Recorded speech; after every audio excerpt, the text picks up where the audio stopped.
Hi, I'm Bill Peer, Head Director of the Chambermaids Men Company.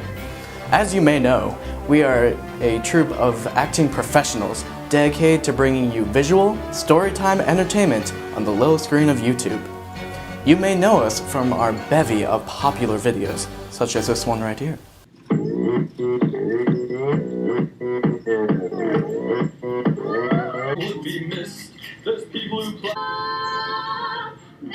Obviously, you can figure out how much that costs and deduct that. You're from Harvard, you're good at math.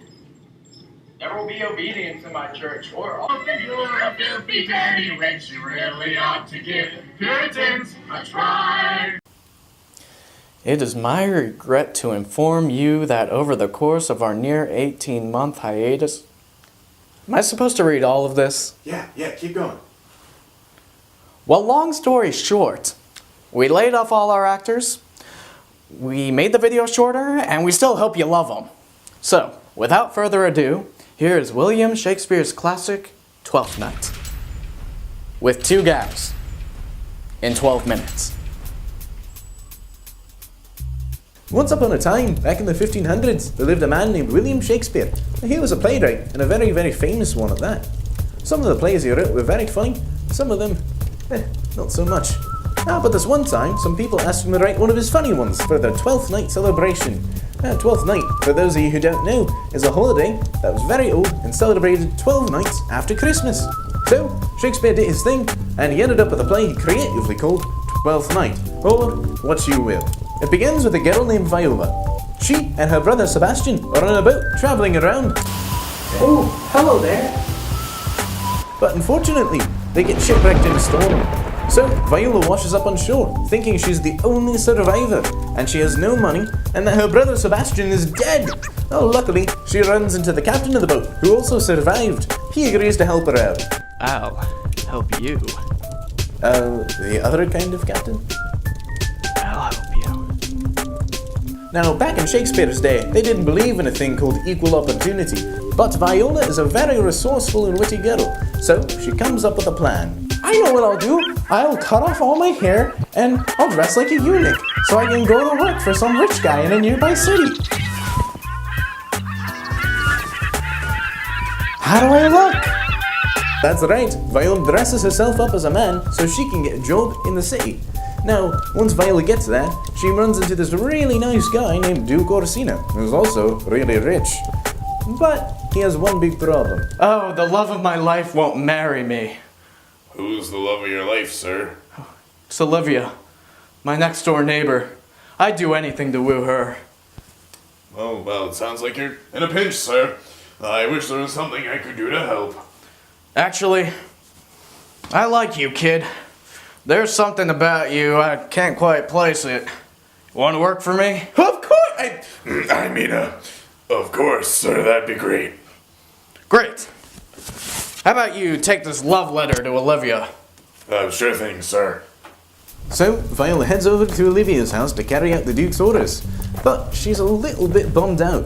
You see, as soon as Viola saw Orsino, she kinda realized she had the hots for him. But she can't tell anybody, because everybody is supposed to be thinking she's a man. And she already knows Orsino's in love with Olivia. What's a girl to do? You're Olivia? Yes. Did Orsino send you? Yeah, he wanted me to give you this letter. That guy's such a creep. I'm never going to marry him. He's not nearly as attractive as you are. I should go now. So, Viola hightails it back to Orsino's house, and now she's really scared. She thinks Olivia might be in love with her instead of Orsino, and she doesn't know what to do. Cruel fate. This is too hard a knot for me to untie. Now, meanwhile, there are also some other peeps back over at Olivia's house who are also causing a little bit of trouble. There's a handmaiden, Maria, a servant, Malvolio, and Maria also has an uncle, Sir Toby Belch, who was brought along as shotty from night school or something, Sir Andrew. Now, Maria, Toby, and Andrew all kind of dislike this Malvolio guy. I mean, he dresses weird, he's super stuck up, and worst of all, he's a filthy, no-good Puritan. So, they decide to play a trick on him. It would be really funny if we played a trick on that dirty, filthy, no-good Puritan boy, Malvolio. Let's have him find a love letter from Olivia he thinks is for him. And I'll have him do all these funny things in front of Olivia when he's really just making a fool out of himself. Oh, good idea, dear. I'll go write it. I'll just leave this right here.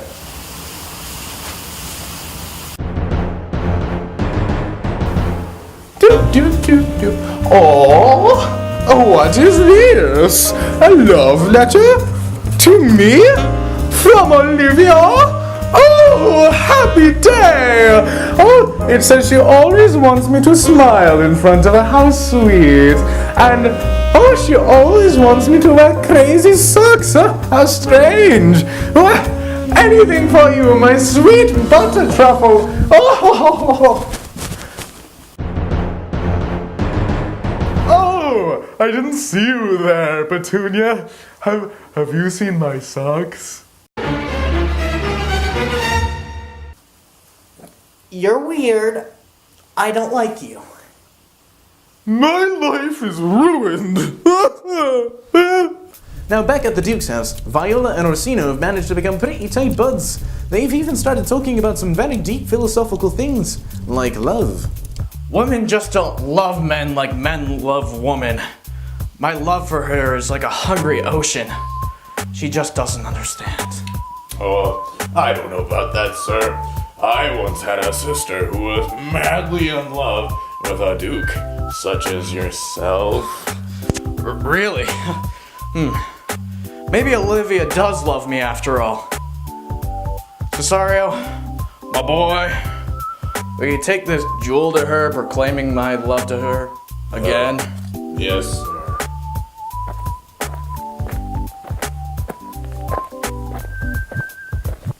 Duke Orsino wishes me to give you this jewel and tell you that he loves you very much.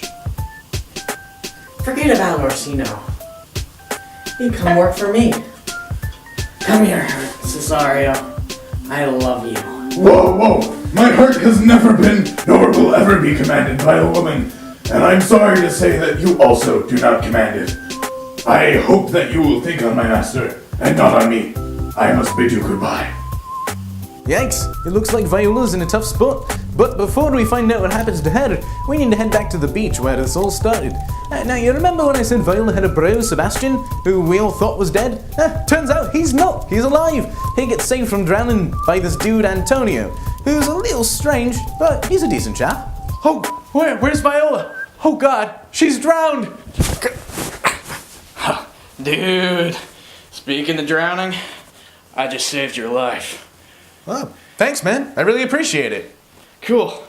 Now, I'm gonna follow you around and do whatever you want. That's okay with you, man. Sounds good to me.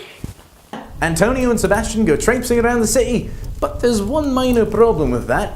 You see, Antonio is kinda sorta an ex-criminal, so if he goes showing his face around the city too much, there's a very good chance he's gonna get busted for it.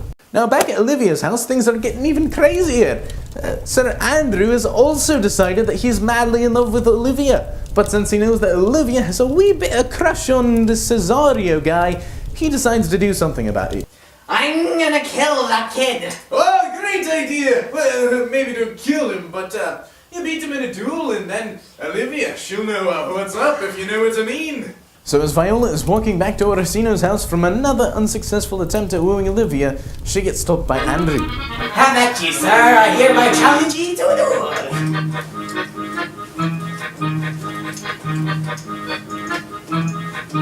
duel. Wait, dude, you are messing with the wrong person here. This is Sebastian. He's like the coolest person I know. If you want to take him, yeah, take me first. Who are you? Well, I'm Antonio. What the heck? You don't remember me, man?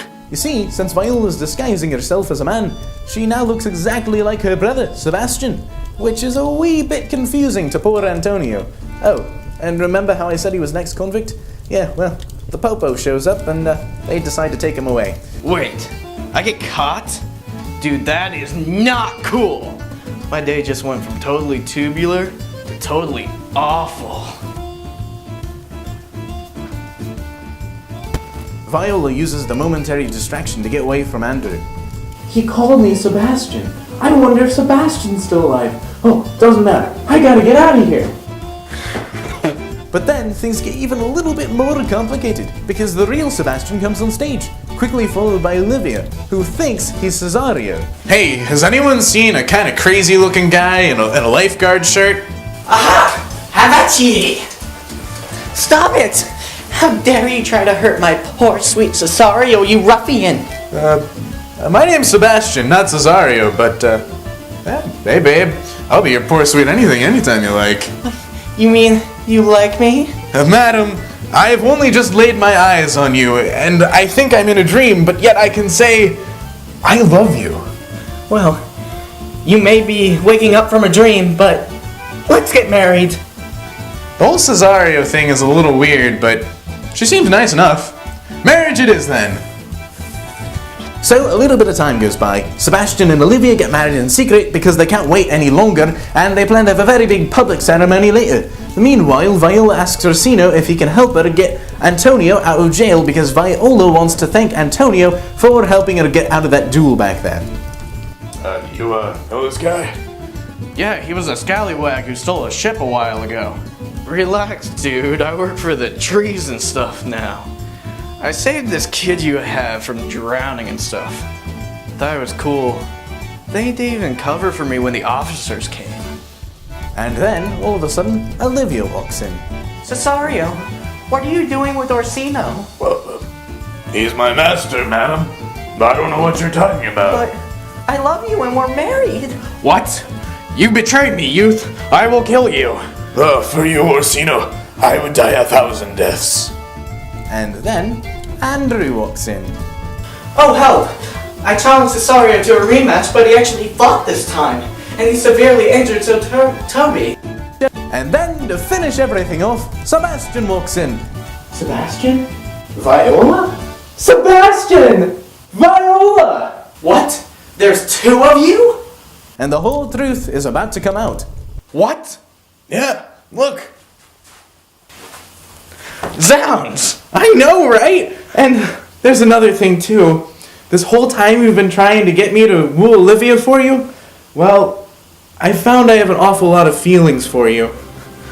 Well, this may sound crazy, but suddenly, I have feelings for you too. I always knew there was something special about you. This may be too straightforward, but will you marry me? Oh, of course! And you? You really are Sebastian? Yep. And you still love me? You know it, babe.